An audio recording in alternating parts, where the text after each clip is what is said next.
is sinking for the skies. Blood you're drinking and landed softly by my baby's side. He'll come back to pull you under.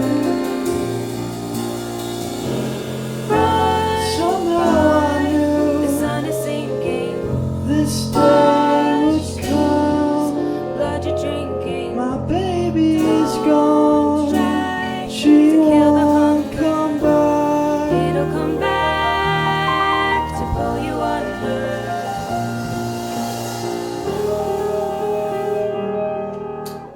Really, really beautiful. That section really caught my ear.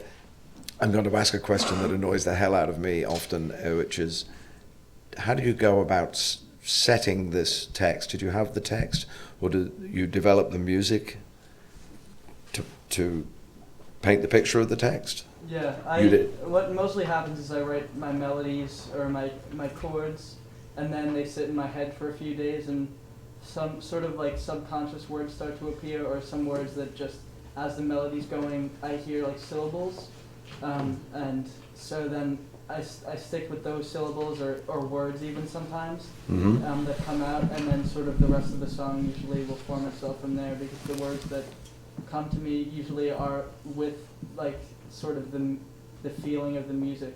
It's very important for the listener to have somewhere to go with their imagination. You know, if you're telling people what to think, I mean, I think it's one of the fallacies of protest music, you know, that if it's too dogmatic, it's not a debate, it's not stimulating. And the same is true of a love song or any kind of spiritual song. If it's too dogmatic, then there's no place for the listener's imagination to exist within the music. And the level of imagination you're bringing to each section of this composition suggests that you're leaving that space for the listener. Is that intentional? Yeah, and that's really why it forms itself and why it's through my head. It's not me just sitting there being like, this is what I want to convey, writing out the song. So I do have sort of an idea of what I want, and then I just let it sit in my head for a while, and maybe when it does come to my head, it's not directly from me trying to perform that concept. It's just from like the loose sort of ideas being there, and then the rest of it sort of forming itself. Is there a sense of, you know, that these instruments are available to you, so that is encouraging you to compose those themes? Yeah, I had definitely had a sense. It's not like adding a condiment. Then I'll have some horns. Like some records you hear, they sound like they sprinkle that on, you know, like MSG. Yeah.